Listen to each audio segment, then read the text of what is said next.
First of all, you don't know me. We're all about that high school drama girl, all about them high school queens.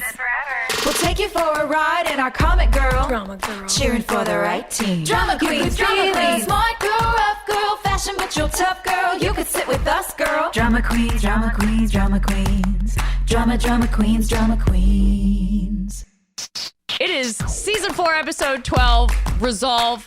Let's talk about tongue, baby. Let's talk about you, Harry. So much tongue in this episode. Oh, my Lord. Loved it. A lot of tongue kissing and a lot of, like, food on mouth stuff. Sloppy episode, and we have a Oh, good my friend Lord. here to help us get through it. Ladies and gentlemen, our friend Elisabeth Harnois is our guest host with us this week. Hello, everybody. Hi. So excited to be here today, hanging with you girls. Oh, my God. I've been listening. Our clean teens. Guys, it's a clean teens meeting. Soph, when did this air? What the hell happened this episode? Okay, kids, let's go through our stats before we really dig in. This episode originally aired January 4th, 2007. I have no idea if in the winter of that year people were having food fights, but we sure were on our show. The synopsis as written, which, you know, is sort of accurate but might need a little work, is with senior prom only weeks away, Haley's frustration over her injuries and her, growing pregnancy and the hormones coursing through her body are really overwhelming for her. Mm-hmm. Skills in mouth hatch a plan to help Nathan earn money for the big dance by stripping. Gorgeous. Brooke betrays Rachel in order to get closer to a new guy. I mean, or is she just sticking with the clean teens alibi? Yeah, Who what knows? betrayal, huh? I don't know if it's a betrayal, but whoever wrote this felt that way. And Peyton and Lucas resolve to be happy and to be bakers. Struggling with her drug addiction. To be bakers. Struggling with her drug addiction. Deb makes a choice. It's a very dark choice. The beautiful Moira Kelly directed this episode. It was written by Michelle Fertney Goodman, who I don't believe was with us for very long. I wish we had known what the sort of board told her to do for this episode. That would be interesting. Elisabeth, when's the last time you watched this show? Yesterday. Well, yeah, Yesterday. Yesterday. not to prep for this. You're like, actually, I watch this every year. No, I know that's what you meant. It's been probably a couple years. Yeah, a couple years. Yeah. I always have cousins who, they love the show, and when I see them, they're like, let's watch your episode. Oh, that's so cute. Yeah, it's very sweet. It's very sweet. So sometimes I watch it with them. Otherwise, I haven't seen it. Yeah, in a while. We were just at that convention in Wilmington, and there's like a good number of people wearing clean teen shirts. I know. I'm into it. I love Virgins. The virgins. The sweet little babies. Yeah, I don't even know where to start with this. I don't either, but what I am going to say is, like, in general, the clean teen storyline, because we've got our stats here because our producers are great. And this was 6 episodes in season 4. But when you think about the impact of the clean teen storyline, and Hilarie shared a little bit about where that came from her own high school experience and, what worked and what didn't in terms of what the writers did with it. But to think that all these years later, just based on 6 episodes, it's like an iconic moment in our show's history. On your show, yeah. And I'm grateful that, like, when I got to, being on the show, that I had one of those moments. Yeah. Because it's fun when it's something that comes back around from a mostly good experience, Yeah. A memory that you don't mind visiting.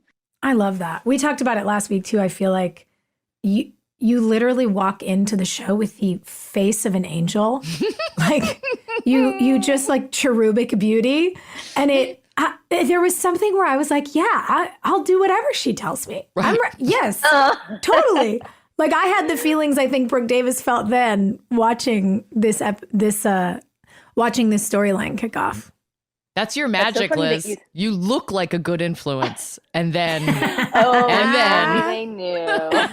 And then I am, for the most part. I kind of was that girl a little bit in growing up because I was raised Catholic, and I was a later bloomer. I mean, ish. I wasn't like I'm one of those 15-year-olds having sex, but you know what I mean. I was a later bloomer. Yeah. I didn't have the ethos of no sex before marriage, but I was raised to think that way. So taking this role was kind of interesting. I think my mom loved it until she realized where it was going. Right. Because you couldn't possibly just be a clean teen, and you had to hide a dark secret. Yes. But of course, that made her so much more interesting, I guess. But yeah, I was watching it too, and I felt like, wow, I did have a very young, cherubic face back then. Please. Like all of a sudden, I'm like, oh my God, I please. ever looked like that. It's insane. You look the same, Liz. Like, You do. no. I'm talking like, I was like, what? I didn't recognize myself for a second. It's weird. I don't know how to, maybe it's just because I don't watch myself a lot. I'm not, I just don't watch myself a lot. So I don't know. I feel like whoa. all of our voices are different. Like because I feel the same way. We talk like women now. Yeah, we're talking a bunch of salty broads now. No, it's, like sometimes in this episode where Peyton's having to be all happy and dorky and I don't know that kid. I'm like, oh, who's that? Yeah. We all have such higher pitched voices, and our mannerisms are kind of like, I don't know, green, and we're just babies. It's crazy that anyone thought of us as anything other than like children. Yeah. Precisely. We're babies. Yeah. What do you remember about getting this phone call to come on the show, baby? I remember my origin story is It all began. yes. It was actually you two lovely ladies, you and Danielle. I had worked with you each separately on 2 different films. And I know that you had sort of, passed the idea along to our producer, to our boss, and he seemed open to it. So I felt very lucky. It wasn't like I had to audition. It was like they found something for me to do, and that was lovely. And you gave me like the sort of like first, new kid in school rundown of things. Some of that involved a little warnings, a few warnings, if you know what I'm saying. Yeah. And so I went into it very excited, feeling incredibly lucky to get to work with such a great cast of young talent, but also a little bit nervous, wanting to be accepted, but also not knowing what my boss was going to be like, Yeah. And the first few days were good. If I'm talking about my literal first, getting the call, I was excited. Yeah. Getting there, I was excited. Then I had to have a dinner with my boss, and it ended with him inappropriately asking to come up to my where he was putting me up, and I felt this weird just to have some tea and talk more, because we were having quote unquote good conversation about the character. So I kind of felt like, okay, I don't know. I didn't know what to say. So I was just like, sure. I felt very uncomfortable. And it was literally my first week, like the first few days. And so that kind of, and then he ended up uninvited massaging my feet. Oh, Liz. Oh no. Yeah. So that was my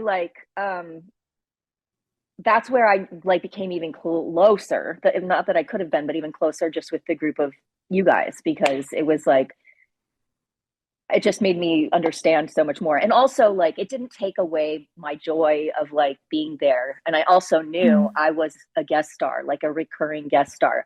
I knew that I had a limited amount of time, that if anything else awkward did happen, I didn't have to be there forever dealing with that. But that was also a part of it, unfortunately, was that introduction. And it came swift and quick. And then I was like, that's not happening. And I sent him out the door. And he wasn't as gross with me after that, because I kind of was very yeah. But everything else around it was just a fabulous experience. Everything else about it was really, really fun for me, because I got to be with wonderful women, wonderful, strong women who are, kind of going through the same things. And, Well, you always had really strong big sister energy for me. When we met, we were doing a movie. What was that movie called? Solstice? It's solstice. Solstice. Yeah, it was like a New Orleans voodoo scary movie. Yeah. And Liz, like literally on day 2, is like, we're friends now. Come with me. And I was like, okay, great. I love this. Sorry. Tell me what to do. And it was great, you know? And so having someone, because I always had to be kind of the rough and tumble one, or like the edge, like the, you know, grumpy one. I loved whenever you were around because you were like, baby, sit down. I've got this. And so having you come into this tornado and be like, calm down, girls. I'm going to show you how this is done. No foot rubs. No, we're I don't done even with know. the foot rubs. But it was good to have somebody come in and validate, like, oh yeah, everything that you guys have been saying is right. If I'm being totally fair, I thought what you were saying was like, I was like, there's no way it's as bad as that. If I'm being totally honest. And that's back in the culture of women not being believed. I didn't believe a fellow women that it could be as bad as it was being described to me, which is the craziest part of it, you know, even though they were friends. But what I think makes sense about that is that when you hear it and someone is telling you a story about how overt it is, how consistent it is, how out in the open it is, I don't even think it's that you go as far as thinking you must be exaggerating. I think what we want to believe is it can't be that bad because someone would do something. Sure. Someone in the room would do something. That's exactly what it was. So I'm sure he's gross, but like maybe because he was really inappropriate with you, now everything feels inappropriate, even when maybe to an outsider it doesn't look like it. Because if it looked inappropriate, someone would do something. And it's such a rude awakening as a woman when you realize that that is simply not true. And especially in industry, when you are part of the machine that makes a product and you're being mistreated could potentially damage the value of the product. And you realize that your humanity is less valuable than an hour of television. And the product. To every adult in the room, and you go, oh, we're alone here. Mm-hmm. Yeah. And that is 100%. like, that's a growing up that nobody asks for and nobody wants. But, you know, Hilarie and I have talked about this so much. My experiences on another show, people were like, it couldn't have been that bad. And I'm like, oh, but it was. There must be a misunderstanding. It's not a misunderstanding. It's that everyone's so afraid. Yeah, exactly like what you said. Nobody on the outside of a situation wants to believe that something would be allowed to go that far without intervention. And that is really what it is. And as a female, I'm sure that's where I came from, was maybe they're sensitive about this because, you know, if it was really that bad, that someone would intervene. And one of the adults would intervene. Like, oh my God, there is no one to intervene. And he is the one that you would go to if someone were doing this to you, except he's the one doing it. So what do I do, you know? It felt so validating to have you there, though, because you had been working since you were like in diapers. And so for all of us, this was really like our first big job. But we didn't know any other reality. No, like we grew up watching you in Alice in Wonderland. What was that, Disney Channel? Yeah. Oh my gosh, really? I didn't know that. Yes, you did. Listen, I watched Alice. I remember that conversation. I for sure watched Alice because there was the dude in the rollerblades. Was that the Mad Hatter in the rollerblades? Or It was the White Rabbit. Oh, yeah. He was always late. Yeah, right. So he could not be wearing real shoes. He always had to be skating. He had to in skate the 90s, the rollerblades were the jam. They were hot, yeah. Guys, I still have a pair of rollerblades in my garage.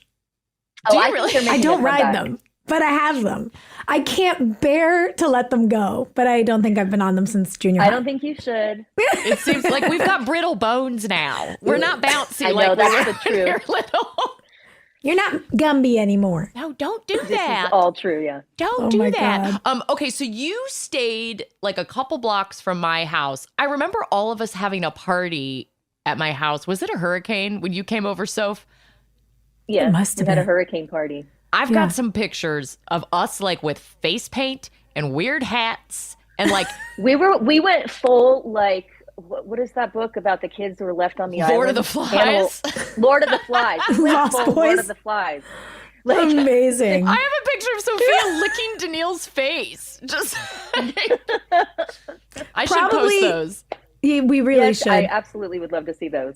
Yeah. I'm like, what, was her face part of a tequila shot? It might have been. I was down. Who cares? No, but it felt safe to be like, okay, here's the bubble. Everybody come camp out over here. Like, we're going to hide out as a unit. And so whatever fantasy our boss might have had about like, ooh, all the hot chicks are getting together and like, this is just going to be like a chick buffet. It backfired quickly because it was like everybody was there. Yeah. No. Now we're strength in numbers and we're going to circle the wagons and hide out. And we're covered in war paint. So watch out. Yeah. Watch out. You'd worked with Danielle on 10-Inch Hero where her and Jensen got together, which was awesome. So funny. Yes. And then so the summer that you guys worked together was the summer that I worked with Stephen Coletti on a movie in Rhode Island that Sophia was supposed to be the star of. Do you remember that movie? Normal Adolescent Behavior? Yeah. Oh, I remember that movie. Yeah. So like the summer you were supposed to star in that movie, you ended up doing something different. Is that when you're doing Hitcher or something? I don't know. Maybe. I just remember it was like we almost got the dates to work, but there was like 1 week that couldn't be jiggered to fit. And so I didn't get to go and I was bummed. Like, can you imagine if we'd been up? Oh my God. That would have been so fun. It would have been so fun. Instead, the girls who were the leads in that movie weren't like super into me. They were like, don't talk to us. We're having an actor meeting right now. And I was just like, oh, okay. So I ended up just like, oh, and you're not an actor? Yeah, you're like, cool. I thought that's what I was doing here. That's okay. I'm good at background. So I would just hang out on my trailer steps and this like cute little boy kept coming around. And he would just like, was so outgoing and like, hey, are you lonely? Do you want to hang out? And it was Stephen Coletti. And I was like, oh, you little puppy. Okay, great. And then I go back to my hotel room and call you and you'd give me all the gossip on Danielle and Jensen hooking up. And was that the one too? Yeah. Honestly, this is like the convergence. They weren't hiding it. It wasn't like a big, it wasn't a gossip moment per se, but I guess it was at that time. Oh, it's exciting when your friends fall in love, though. In public about it. At least within their circles of friends, they were. Yeah. So, but isn't that funny? That. And look at them now. And look at this. This episode is a perfect storm of all those things. It really is. Coming together. That summer. Yes, it is.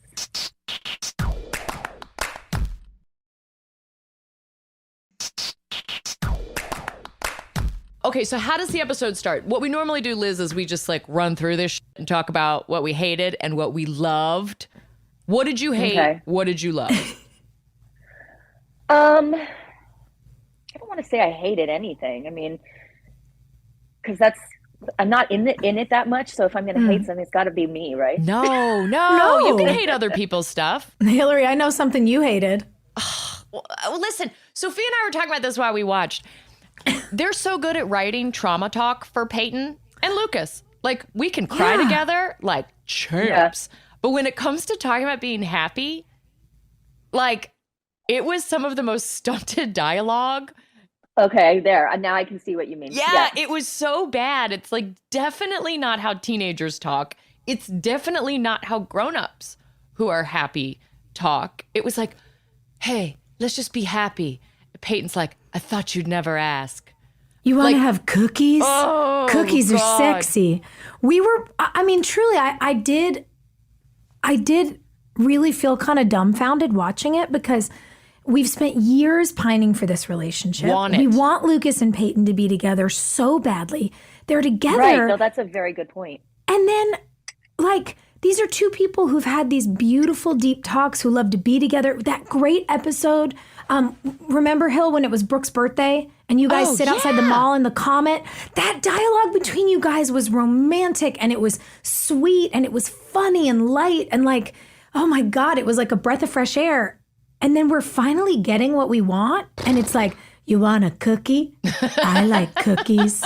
Cookies make me happy. Very anticlimactic. Yeah. It was so weird. I was like, are we in Sesame Street? Like, where did our friends go? It didn't... I don't know how to really explain it because I'm thinking about it in real time since we've just watched the episode, but I felt like suddenly I don't know these two anymore. Well, it's like they don't know each other. There's no inside jokes. There's no... It absolutely felt that way. It wasn't familiar at all. And it makes no sense because we've seen you together for years. Yeah. I was like, I want more of what, as a viewer, I have fallen in love with for this couple. Mm-hmm. And then, I don't know, we were in food fights and I was like, you've got cookie dough getting eaten off your shoulder and Stephen Coletti's rubbing ice cream around on my face. I'm like, what is going on here? No, food interaction isn't hot. Like, that's not hot. No. Don't rub food on young women and think that that's like sexy time. Pass. Mm-mm. I don't want to be sticky.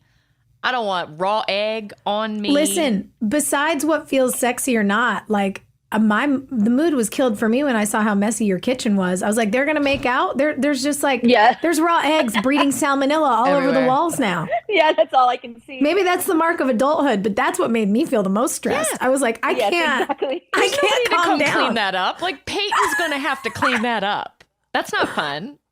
Oh, man. Pass. But I loved the boys stripping. That makes me feel like, I've got double standards, because if it were girls stripping, I'd be all mad about it. But some about those boys going for it was adorable. But also the difference with the boys, if it were girls, it would be like sexy and gyrating and gross. And you'd be like, they're in high school. The boys were purposefully silly. They were allowed to look like boys, not men. They were funny and comical and their rhythm was off. It was much more innocent. It really didn't feel like a strip act. It was much more innocent. Yeah, it was very, very comedic. Yeah. And I loved Peyton going to get Haley and saying like, no, you got to come. And Haley got out of her sadness for a minute. Nathan kind of overcomes his embarrassment. Even you finding, the track for them so it's the right rhythm and he'll be able to dance to it because he can't dance. Yeah, it's that 1-2 beat, man. We did a cheerleading dance to that song in high school. You did? As we're listening to it, I'm feeling myself really wanting to do like these motions with my arms because I have a sense memory of like, no, this is how my body's supposed to move to this. This is it. Yeah, you have the muscle memory from the music. Yeah, it's a bop, man. Liz, were you also a cheerleader? They always wanted me to be a cheerleader, and like all my friends who were in cheerleading wanted me to be a cheerleader, and I never could because I just never was in school long enough, like to where I felt like I would be a very bad I wouldn't be able to be committed in the way that I should. Like they wanted a lot of time from you, and I just couldn't do it with doing, film and TV and all that. So you were in and out. Like you'd leave and go do a project and have to do, school in like a little school trailer. Yeah, exactly. Exactly. My tutor. So all the way till the end of high school. But yeah, they asked me a lot because I had quite a few friends who were cheerleaders and I always wanted to be. You've done so many jobs, like playing a high schooler, like into your 30s, Liz. And shut up. Is it weird? Is it weird having not just like hunkered down and done high school to have like had to portray it on TV? Or do you find that it's like easier just to kind of look at it from a distance? I think my personality, I never knew myself as not having this other thing in my life. Mm-hmm. Like I don't remember who I was before I had this other thing in my life, this acting thing in my life, and I think for me, I didn't want high school. I didn't want the full experience. Mm-hmm. I enjoyed what I had, which was this sort of best of both worlds. My Hannah Montana story. Yes. You're the real life Hannah Montana. Oh my God. but I did because I had a supportive school who didn't give me a hard time. I had supportive teachers. So I could leave and, still graduate with honors and do all the things. I did absolutely stop for college. Yeah. That was something I always knew I was going to do. So really, I wasn't going to do it for high school. Yeah. That was hard too, because nobody wanted me to go to college. Well, yeah. It's like, no, the money train's rolling. You're working. Yeah. Do it, kid. You had fun in college though. Where did you go to school? Best time of my life. Wesleyan University in Connecticut. Oh, so beautiful. It was gorgeous. It was the best. Like I I will never regret that decision. I don't care how many jobs I know I lost. I will never regret that decision. That's amazing for your life. Like, I know that it's weird because our jobs are to portray lives on screen, but your job is not who you are. It's like such a small piece of what you do. And I think that can be very confusing, you know, especially if you do a show for like as long as we all did. People really think that that's your life. And it's just your job. And I think it's so important, especially I would imagine for you, having been such a successful working actor from such a young age, having, you know, for us again, like we started really at 21, like for you to have a break in your life where you just got to be yourself was probably so I would not important. be okay today if it weren't for that time, to be honest. Like, because I've had, when you do start that young, you absolutely have those later in life crises of conscience. Like, wait, I didn't necessarily, I mean, yes, I loved what I was doing, but I didn't choose it for myself. Like my parents saw something in me and they allowed me to do some things. They saw that I enjoyed it, but I never said, hey, this is what I want to do with my whole life. You know, I think they treated it as like a hobby that really snowballed into a career. So I absolutely had those points in my life where I was like, this, you know, I don't know that this is what I want to do forever. I always knew I wanted to be a part of it in some capacity, but I didn't know if it was what I wanted forever. And college was really, really integral in sort of helping me see that I did want to continue to do it at least for years to come. So, did you study film in school? I had to stop. Yeah, I studied. I was a film major. Yeah, they have a great. I'm plugging my school. Great film program at Wesleyan, undergrad film program. It's like one of the best in the country. So, yeah. Well, you don't have to go to graduate film school. You can get a good undergrad film education. No, I mean, my first experience working with you is like you understood the camera in a way that like no one had taught me, you know, and you understood like the breakdown of the script and like why, like putting things in certain order. And you just understood the technicality of things in a way that I was like, oh, wow, you should be a director. You should be a producer, you know? And so in this episode, Moira got to direct us. And she's someone who started working at a young age, you know? And she is. Being a woman in this industry, it's so backwards. It doesn't matter like how long you've been doing this. If you want to make the jump from acting to directing, they give you so much shit for it. It's a very hard transition to make. Yeah. Very hard transition to make. Yeah. Boys do it all the time. But if you're a girl, baby, jump through the hoops. I shadowed for like, you know, the entire time I was on CSI, and they ended up finishing the show, even though they said the following season, if we did another season, I would be directing finally after 4 years of shadowing. And I didn't even need to shadow for that long to be ready to do it. But you know, it's hard. It's hard to make it happen. It's really hard to make it happen. Well, I think you need to direct. What would you have directed different in this episode? Put on your directing hat, Liz. Oh my goodness. I would have made those scenes with you and Chad feel, I would have made them work on the dialogue or something, because it really did feel kind of stilted, that sort of exactly what Sophia was saying. You know, you're missing this thing that we've been pining for on the show for so long. And I want the Rachel and what's his name? Mouth? No, I want Ross and Rachel moment. I want that kind of feeling anytime you guys are back together, you know? So for me, and also when you asked me about how I would direct things, like most of it for me is performance stuff. That's not to say you guys didn't give a good performance. You were working with dialogue that you had. I feel real green in episodes like this where it's like, oh, I didn't know how to do that. I didn't know how to do that yet. No, but well, you know who had good chemistry? You know who didn't need any help is the people on their first fucking date. Chase and Brooke. All of a sudden, sparks. These two don't know each other. Their dialogue's very nostalgic and adorable. It's very funny. Really natural. Yeah, I think Steven, gosh, he was so nervous when he came in. And I will say I loved that he confided that in me. Like in those in that early couple of scenes in the school, because now I know him and we work together for so long, I can see his nerves. Mm-hmm. I can see like the tightness in his chest. Like he's just like, oh God, I have to say the things and there's the camera. And he's doing great, by the way. I don't mean it as a criticism. It just read as like a boy nervous on a date. Well, that's the thing. It worked so well. It worked really well. And his nerves, I think, really work for Chase. And after those school days, he was like, I'm just really nervous. I've never done anything like this before. And so I was trying to think of a way to help him get out of his head. And, we were in North Carolina and I'm me. And I was like, I'm going to take you on an adventure. And I took Steven to lunch and then I took him to the shooting range. He'd never shot a gun before. And I was like, come on, I'm going to teach you how to do something. Something scary.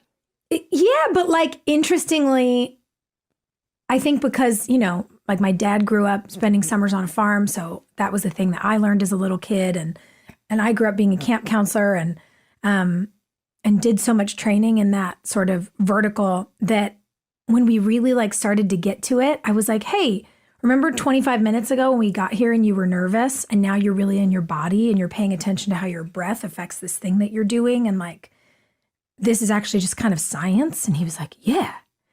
And it's sweet because when I did that fundraiser thing for him and James's show, he told the story on that live. And I was like, oh, Bun, you remember it the same way I do. I love that. Yeah. That's so sweet. But like, it really, we basically used it as like an exercise to remember how to be in your body when you're doing something that raises your adrenaline. Mm-hmm. And then that next week we shot all these scenes where we went on this date. And like, I feel like I can see the sort of night and day,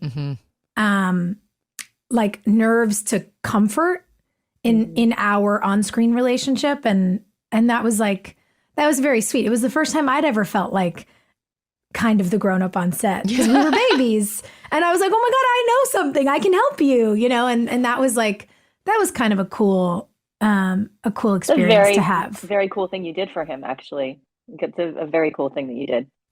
Yeah, I wasn't really accustomed to other people, let alone boys in our work environment, being vulnerable and saying, I'm really scared and I need some help.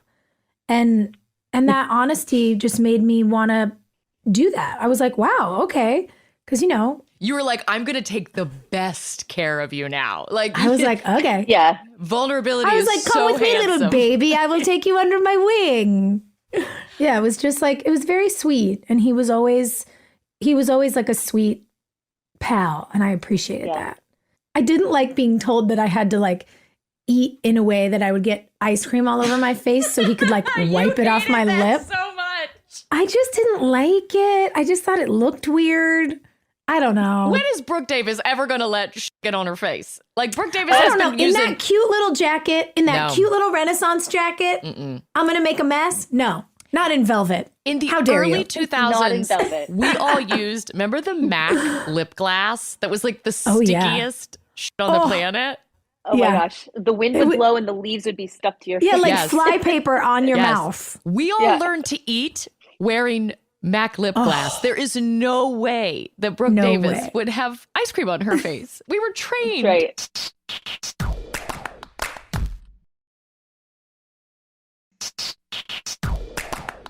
So here's something I want to food for thought.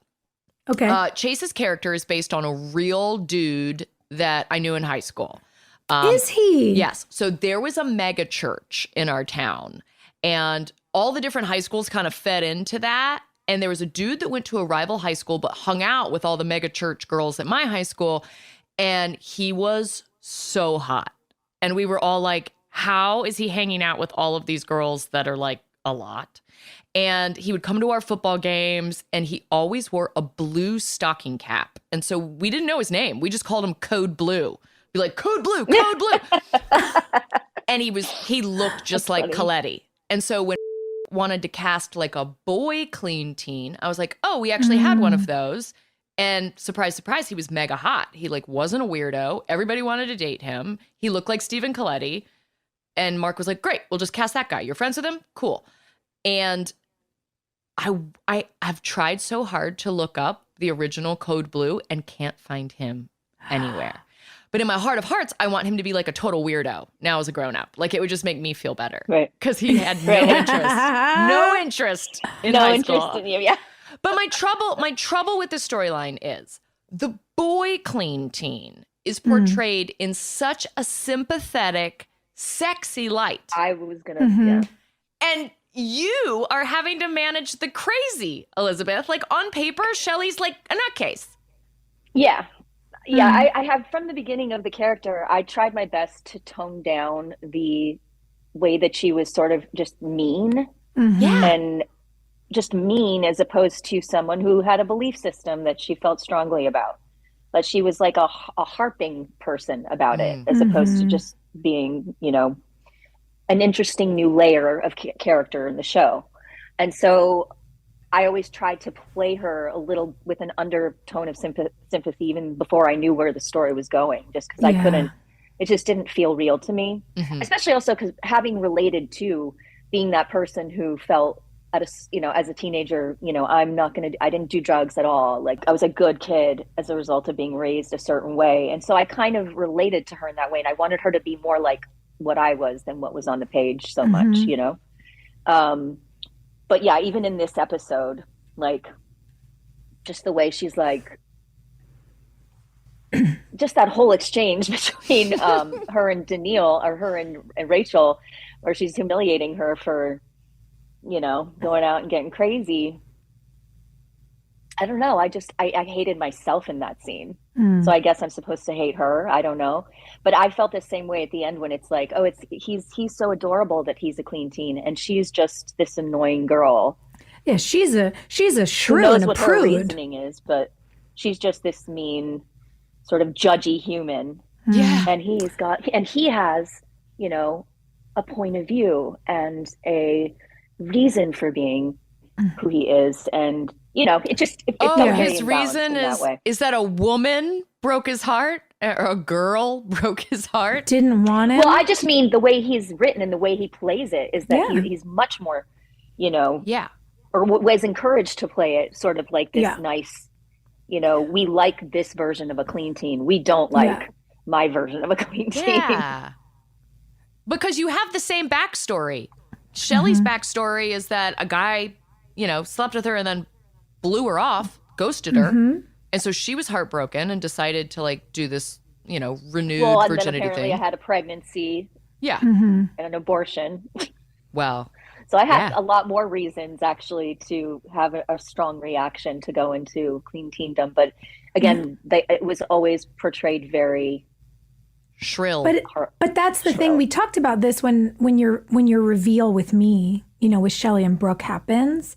And it's like so obviously beating the dead horse of the Madonna complex that it's like, are we going to pretend this is interesting? Like she's either a terrible woman who's made terrible decisions and she's a who can't keep her legs closed, or she's a prude, and because she's a prude, she's miserable and shrill to be around. And it's like, oh my God. Exactly. Like, thank you. Why can't people just stated.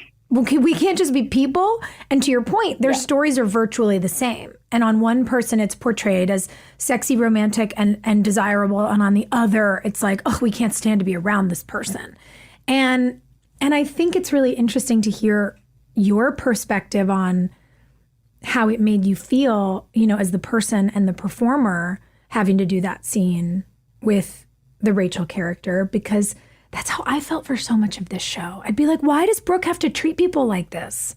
Why? Right. And then, you know, I also loved her so much of the time and thought she was, you know, funny and fun, and I loved to play her. But when she would be like cruelly judgmental, it felt more like a caricature of what these grown-up men thought girls do to girls. Hot girl in high school is. Hot and mean and judgy. And it's like, well, or maybe all the other stuff we do is cooler. The other stuff we do is what makes people relate to this person. And 100%, yeah, it's interesting, isn't it? That when you feel something that it doesn't necessarily feel authentic, it feels put on. That kind of intense, like judgy shrillness. Yeah. Well, maybe you just needed like a cool zip-up hoodie and like some pouty lips. You just needed some calculus help. Yeah, I need some help with my homework. Before we get into like the best part of the show, the dance. Let's talk about the Karen, Deb, Dan of it all, because watching this as a grown-up, their storyline just continues to be so much louder for me. Now that we're watching this as grown-ups, the Deb shit's hard. It's hard. Gnarly. I mean, it's really intense. We're just casually having an attempted suicide on the show. Yeah, I was going to say the exact same thing. It's very like, we're going to have this man sit down and say the most hurtful thing in the most hurtful way he could say it to this person who's already struggling. And then we're going to casually have her dump some pills, and then we're going to casually have him just say it's over and then move on and go on a date. You know, he drive him away in the ambulance, and then it's over. Like, well, also her son, like we've talked about this in the last couple episodes, Liz. Nathan keeps saying, "I want to die. I should have died." He has attempted suicide a couple times, and it's never treated like that. Like, we're not calling it suicide attempts. And it almost feels like there should be a trigger or just like a trauma warning. I was going to say trigger warning. Yeah. Yeah. And now to have his mother doing the same thing, like, I can't imagine how stressful that is to watch if you're in the midst of going through that as a viewer. Because it is being treated pretty casually. I've had people in my life kill themselves, and I'm watching this like, what? What are we talking about here?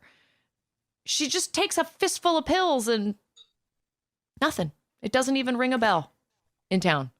Yeah, I'm very curious to see what's going to happen in the next episode in terms of how we deal with it. Because if we fail to talk about it, that's really going to be a deeply intense letdown. And given the way that sometimes we do what's really good in terms of these conversations and sometimes we really blow it, I don't know what to expect. I don't either. Oof. Yeah, it's a doozy. What do you think about Karen having dinner with Dan and being all cozy with Dan? Could you have dinner with your worst ex-boyfriend ever? Absolutely not. I think it's like one of these TV show moments where they have to, bring certain characters back together. God. Or like just to have story, absolutely not. But, she's a really nice person, forgiving human, I guess. Yeah. Beyond what's normal or logical. Well, and he has slowly been kind of working his way back in. And there's the story of it all, but then just as a viewer, like the chemistry between those two is undeniable. Like the Paul and Moira chemistry is so good.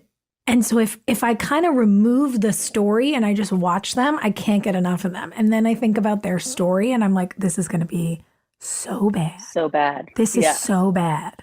I mean, thinking about over the years, she's already thrown a chair through his office window. They've run against each other for mayor. They've been in all these like altercations publicly. Yeah. He's skimped out on child support ever for her, for his child. Yeah. Yeah. Oof. It's a lot to stomach. It's a lot. Yeah. And I don't know.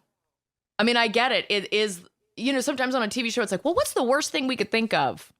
They found it. They found it. And listen, I'm sure the fans loved it in some way or another, like, or they were really pissed off. And you want, hold on, no, listen, I'm for real. If someone writes in and is like, hey, I need you guys to know that was my favorite storyline. I shipped Karen and Dan so hard. Okay. If you feel that way, can you please write in so we can tell Liz? Because I bet there's like two. There's 2 or 3 out there, you sickos. Well, then it'll be easier for you to read those notes and share them with the rest of the world. We'll frame them in our office as like, here's the piece of evidence. Ugh. That's right. It's so hard. They really do show Dan in like this supportive light while he's saying all the stuff that he said to Deb. You're right, Liz. Like I settled for you. Karen's the love of my life. The night before our wedding, I went and sat outside her house. Oh, can you imagine?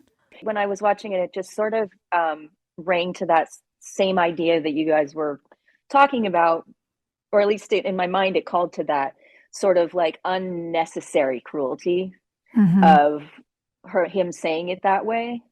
You know what I mean? You know what I mean? You just watch it and your skin crawls, and maybe that's what they were going for, but it felt like a torture porn moment, an emotional torture porn It's moment. a verbal punch to me. Yeah, it was a verbal punch. Yeah, because you know this woman is just going to go and try to hurt herself. Well, and it's interesting too to see, because Dan is a narcissist, to see the swing and how awful he can be to people. And currently, he's in this moment where he is being the kindest we've seen him with Karen. And he's helping her in the morning, and Deb flips out. And the turn from when he's in the back of the cafe with Karen to pouring water on Deb's face, you're just like, oh, he's in there. He's in there. He's in there, yeah.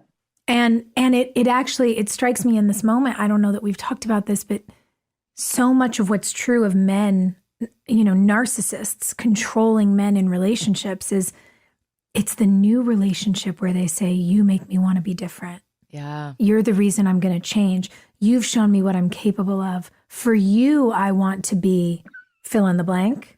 It's like making my stomach turn. Yeah. And he's in that phase with Karen. This is going to be my redemption. Now I'm going to get what I always really wanted. But he's just as vile and awful as he's ever been with Deb because she's old news to him. Yeah. Oh. Yes. But God, how good was that moment with Karen and Dan having that dinner? And she says, Lucas said the most upsetting thing to me today. And Moira did such a beautiful job with that scene. Yeah, she did. Because it's quiet. It's a quiet share. And there's something about how low and slow it is that makes it so much more ominous than if she were confrontational at all. Confrontational, upset, freaking out, like it's showing any like she knows something. Anything else would have not have been as a woman showing emotion. How unlikable! Oh my goodness! But like there really is something chilling about the way she expresses the discomfort. Because it's the beginning. It's like the seed is cracking open. The seed is planted. Oh God, and he knows what's coming. Ooh, it gave me chills.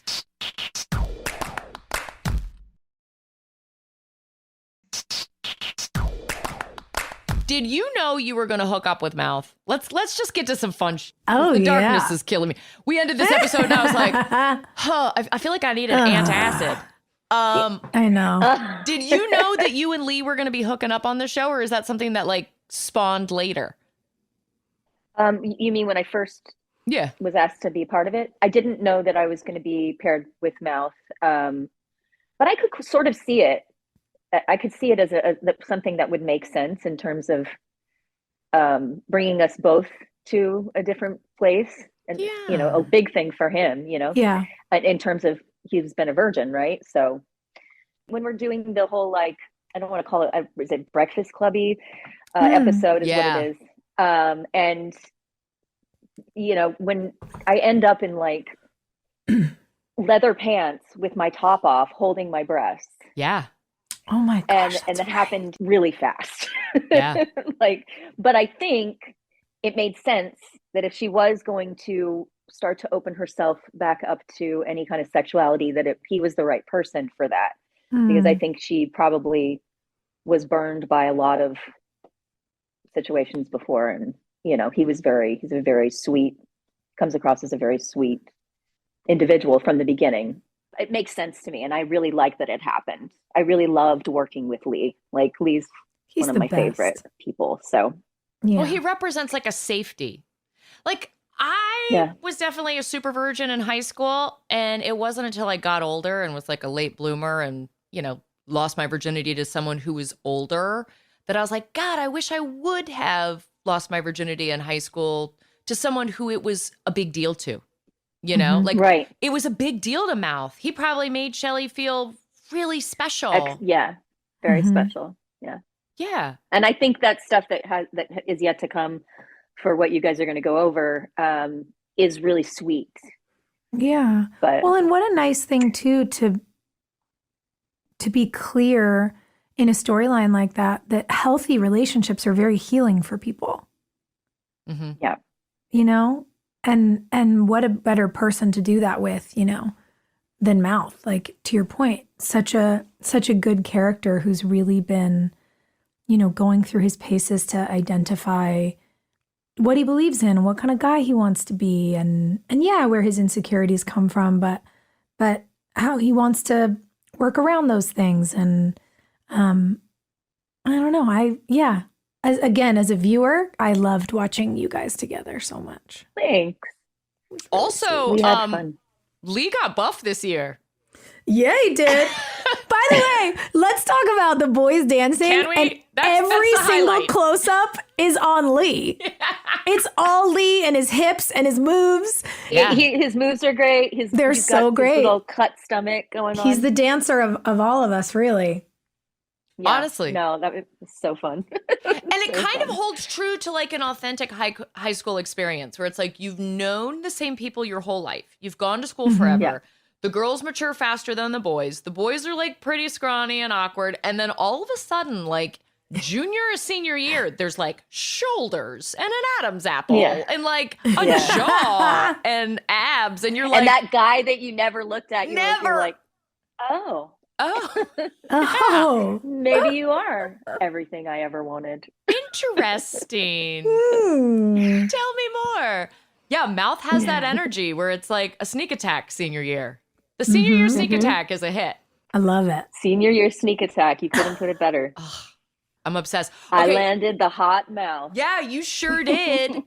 All right. So Lafferty wins MVP this episode. Sophia. For the dance moves? I never went dancing with Lafferty. We didn't have that kind of friendship. And I'm like, is this acting or is this real? I was going to ask you guys. You guys, I just need y'all to know when we were watching this episode and they're in the locker room and Lee, you know, hits play on the music and him and Skills are like, oh no. Like James was only slightly playing up his awkwardness. And like our sweet friend will take you out, will go play pool with you, but he's not the guy who dances. Like we'd all dance. We'd be like, let's put our purses on the floor and dance. And Lee would be in the middle, like doing a funny thing. And I mean, what a good sport. Yeah. Like he leaned into it. I'm very proud of him because I have a man in my life. Where's Ollie? Mr. Oliver, who refuses to dance. What? Unless he's had way too many drinks. He refuses to dance. And when he does dance, it is like he's making fun of the way that he dances. So he's like playing up how silly it is. And that's that's what that reminded me of in the most loving way. I found it adorable. Like, so good. Lafferty dancing like that. He really committed. I couldn't tell if it was a joke or not, because it felt like on that fine line of like, maybe this is actually a little bit real. It's like the way I think about it, like, you know, James is such an athlete. He's a basketball player. And like, I went to junior high and high school with a girl who'd grown up doing ballet. And a bunch of us were on dance team. And like, when she would try to do anything to any hip hop song, like her body just couldn't move that way.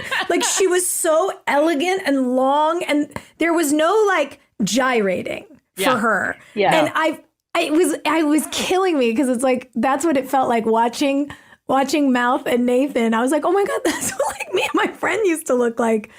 And it's just so good. It's like, he's very used to like the ups, the vertical, the dunking, and then he's being asked to like, just been like sway from side to side, and he can't do it, and it's perfect. And then you've got Lee like throwing his hips forward in a close up, like coming into camera with a pelvis, and you're like, oh my God. That day of filming was so fun because we were in a real strip club in Wilmington. We were in Pure Gold, I want to say, which was over by the bowling alley. Oh, I remember because everybody, by the way, we all came. All of us who weren't in that scene came to work that night to watch.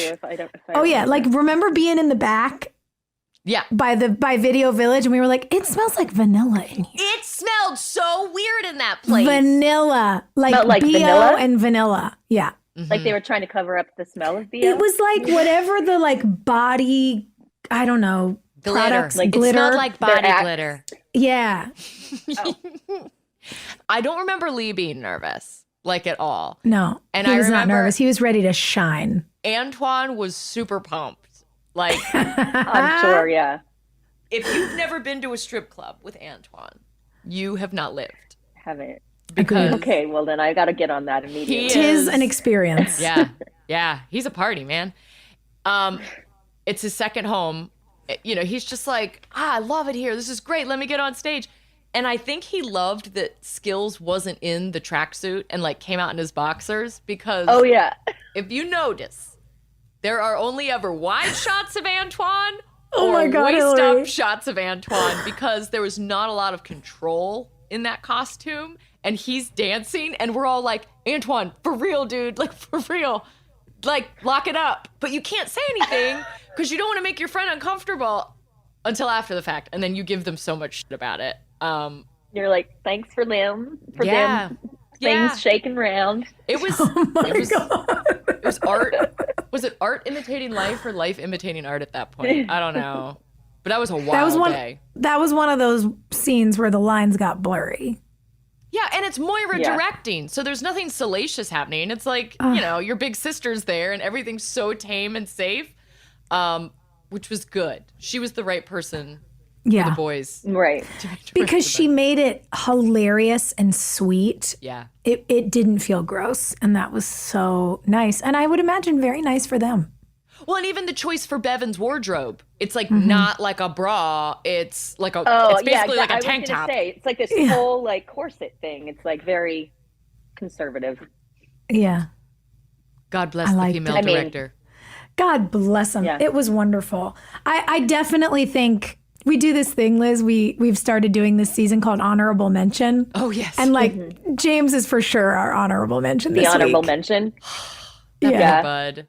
I feel that. I can agree with that. The commitment he showed was very impressive. Thank God, like, for Joy, too, to be able to just, like, laugh and have fun. Because the chemistry between those two, you know, she just has this, like, huge hormonal freak out and over, like, a dress, which, been there, done that. Hormones make you a weirdo. Yep. Kind of a dumb storyline for her. I wish they gave her like more to do, considering she's been hit by a car and she's pregnant in high school. There's like real going on. Yeah. The dress is the thing that sends her over the edge.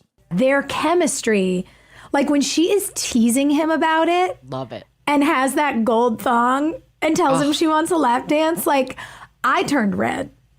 I love it. That was so funny. Yeah. There's nothing better very, very cute. Than like seeing your partner in a really humiliating situation and watching them just kind of like man up through it. When they're a good sport. Yeah, the good sportsmanship. Yeah. That's what I like. That's hot. It's kind of hot. Yeah. It's so funny. I have to say, there's one thing that stuck out to me in this episode. I know we've done our honorable mention. I don't know what to call this. It was like the question mark for me, where I was like, what is happening? When, you know, we're in this moment where we're finally getting to see Peyton and Lucas happy. Mm-hmm. The writers haven't figured out how to write it, clearly. No. But you guys know how to act it. Like, you're acting your faces off. Kissing with tongue is what we're doing. We're like, well, the words aren't there, but the tongue is. Sophia. Put the tongue in it. Guys, these words are terrible. You know what this needs? Let's just Not do this. Cowbell. Tongue. But I was so confused. Like, I liked the gesture of Peyton taking Lucas to see her mom. I was like, okay. Yeah. The cemetery moment, I was like, okay, because what we're trying to say is that these things that have made her sad because of him make her happy. And then we all were super Liz, like Hilarie and I both started like freaking out when then he walked over to Keith's grave and then they were like smiling. We were like, what is this trauma bond? Like, why did they write it this way? Yeah. And then I went, oh, because again, you got to do this in TV, right? Like it's the device to allow the flashback to happen for when Lucas has been unconscious and you've seen Peyton at the cemetery. It's all leading to Jimmy didn't kill Keith. So once the flashback happened, we were like, oh, okay, we get it. Like we know why this had to happen. But man, I mean, Hilarie, I guess I just was wondering, like, do you remember that day? Did it feel weird to you? Was it one of those things where you just knew you had to do it, like to get the shot? Like what was that? What was filming that like? Just saying words on paper. Like this episode is so weird because if you had just let the camera roll on Chad and I, we had a good time. We had a good rapport. We had good chemistry. We could have you did. Faked words that were like fun to watch. Because we have to say all this clunky dialogue, and then it's like we're going to have internal monologues out loud at the cemetery. None of it felt cool or funny or flirty and so then we end with like, all right, well, let's just throw some cookies at each other. Everything felt divisive. And as an actor, it is not your job to correct every script or to fix stuff. Sometimes it's just your job to hit your mark and say the dumb words on the paper. And so we did it, and we tried to have the best time doing it. And there are people, you try to make it your best. Yeah, there are people who super love the cookie fight scene. And I will say, I remember Chad and I just kind of hitting a wall shooting the cookie fight scene because we'd had to do so much like awkward like weird stuff that when we were hunkered down behind that table, we couldn't get up and move because it would have messed up continuity. And we were in very similar physical positions to the school shooting. And that had been the last time he and I were kind of like stuck next to each other for an extended period of time like that. But this time we got to like have fun. Be and happy. Just like, and just like be kids. And so when I'm laughing there, I'm legitimately laughing there. Like he made me laugh in that situation because he was just like, I have to eat this shit off your shoulder, and you're a gross person. And, oh my God. And you're disgusting. Yeah, and you're disgusting. Oh no. And so for all of the uncomfortable dialogue throughout the course of the episode, like Chad and I really did end it on a high note, making something that was, stupid food fight into a little bit of fun. We had fun. Yeah. Well, and it makes me feel excited to see as they figure out how to write for y'all from a place of happiness instead of a place of trauma. Yeah. Like what's going to come. Because again, I know we've said this a bunch, but if you can make a good scene out of so questionable dialogue, like imagine what the scene becomes when the dialogue is great, you know? And I want that. Like as a viewer, I want the payoff of seeing these two have the great moments that don't have to be in the middle of a lockdown in a school. Yeah. I want to see the joy. Yeah. Just like a random Thursday in the kitchen doing something simple. Yeah. Making salt cookies.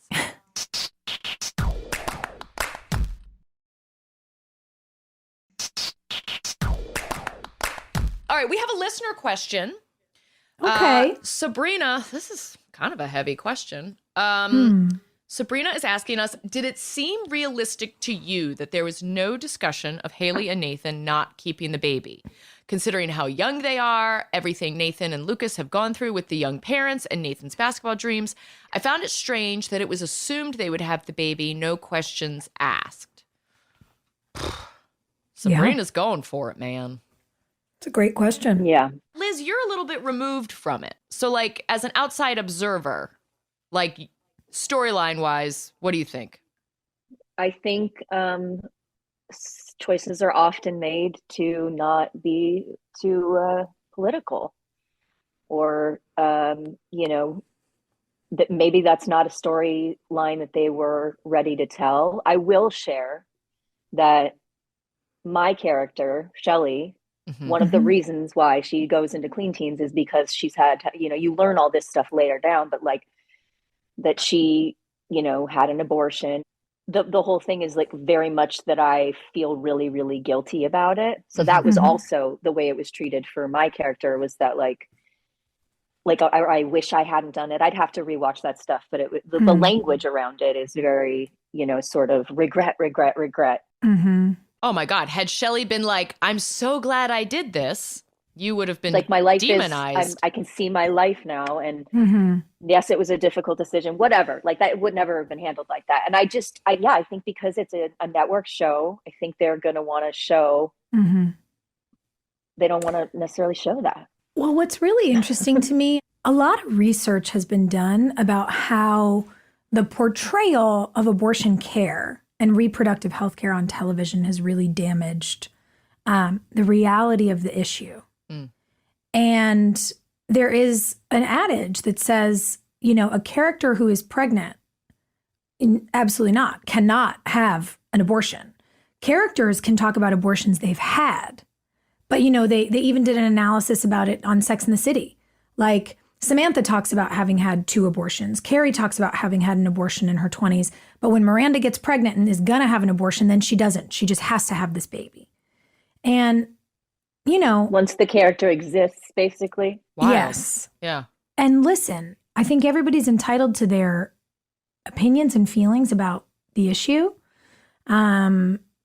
I think no one is entitled to have their feelings weigh in on someone else's healthcare or life or family planning. And where it's a little tricky for me is again, and you know, we talked about this a little bit with, you know, Shelley v. Chase. This Madonna whore complex, this idea that women can't make decisions, that you can't say, I wanted to stay in school, I didn't want to have to drop out of grad school, I didn't have a partner, I didn't have, you know, the economic stability. You know, 60% of women who seek abortion care in America are already mothers, plural. Yeah. Yeah. But we tell these stories in this way that I think are really detrimental and have proven to be pretty harmful. And so, you know, again, like, we love Nathan and Haley. We love Jamie Scott. Like, we love the story, but I will say I agree with Sabrina that the timidness, you know, the desire to not be, quote, political, as you said, Liz, actually is political. Like, we cartoonify the issue. We act like there aren't real questions and real struggles. We act like Nathan and Lucas don't come from parental trauma, and that, you know, Lucas doesn't know inherently the experience of being a parent, you know, raised in a household where your parent is living on or below the poverty line. Like, we pretend like these issues aren't real issues for people. And because it's all going to be fine in TV land. And I would have loved to see them having that conversation. Because having a conversation is just having a conversation. Yeah. Yeah. I think it would have been powerful. We never see Whitey have that conversation with Nathan. Like, how powerful would that have been to have Whitey be like, hey, man, I wish I had kids. I wish. But as someone who's looking out for you, because I know you don't have parents looking out for you, has anyone talked to you and Haley about this? Like, really talked to you about it? But yeah, nobody ever brings it up. I don't think it's changed much, because the article I was telling you about, I read in advance of the midterms. You know, talking about like why can't we have, you know, very real and serious conversations about this stuff, and be clear that, again, believe what you want to believe, but your beliefs don't get to make the laws, and your beliefs should not impede doctors from doing their jobs, from keeping people alive. You know, there's this great OBGYN, Natalie Crawford, who does a lot of sort of education and activism around these issues on Instagram. And she was talking about, you know, a woman who she'd spoken to whose water broke at 16 weeks in Texas, needed to have a D&C because, you know, that's it. Your water breaks. Like, that's not a viable fetus. That baby can't be born in a NICU. Like, it's not going to happen. Heartbreaking for that family. They wanted that baby. And the state of Texas wouldn't allow her to get care. And so her doctors literally said, we have to wait until you're septic. And they waited until she was septic to then be able to intervene because, you know, then per the law, her life was in danger. And she Isn't that has, insane? yeah. And basically the septic pregnancy destroyed her uterus and she's never going to be able to get pregnant. Jesus. So this woman who lost her baby now will never get to be a mom. And like that happened this year. Yeah. So I don't think we're doing a good enough job in our industry that does have the ability, to Sabrina's point, to ask questions and to give a dose of reality to these very human stories. Even if they end the same way, by the way, again, like, you know, in the storyline, Jamie's Brooke's godson. Like, I love that kid. Yeah. And I think we do a disservice because then we get to situations like the one I just described and people go, well, I didn't know that's what was happening. And that's happening every day. Yeah. So I think the gap is still, even if we've gotten better, I don't think we're closing the gap at the speed that we should be to like have the conversations that we have the, you know, the power to have. And I don't know. I've never created a TV show, so I don't know what the answer is there. All right, Sabrina, on our TV show, we're going to handle this. Great. Trust us. Yeah. That was a deep question. It was a deep question. Shocker, I love a deep question. Yeah. Yeah. Hey, listen, should we spin a wheel for this? I think we should spin a wheel. Very complicated episode of OTH. Elizabeth, every week we spin Some a wheel. joy. And we do most likely to, like, senior superlatives. Ooh. Ooh. Oh. This is a fun one. Liz, read the question. Who's most likely? Who's most likely to open a nightclub? I mean, so we have to pick a character and we have to pick a real life person. Amongst this group of humans? Deb and Karen open a nightclub. Like, Trick's a nightclub, right? Yeah. Yeah. I mean, I thought after this little arrangement this week, like, clearly it's going to be Skills. And hopefully it's a nightclub Skills, for and the it's ladies. gonna be a strip. Yeah. Have y'all been watching that Chippendale show? Oh, I haven't started it yet. Is it good? Listen, like I said, I don't watch any TV, but my husband does while I'm just like puddling around the house. And what I've seen is engaging. I'm like, tell me more. Is it? Yeah. Chippendales. Good cast. Yeah. It's an interesting look at like what that whole business was. And I could see Skills being in charge of an empire. I get it. Yeah. Who in real life is going to open up a nightclub? I mean, Danielle has the distillery. She's got the family business beer. That's true. Is that open? Not me. It wouldn't be me. I can just absolutely take myself out of the equation, but we're done here. Yeah. I don't know. Who stays out anymore? I feel like all of us, when we get together, we're like, it's 10 o'clock. Sophia. I know. Sofia's trying to hang out at like a German Berlin uns club. Absolutely. I'm like, take me all the way underground. Yeah. Yeah. My husband and I this summer were like, before work gets really serious again in September, let's go on an adventure. And we went to Ibiza.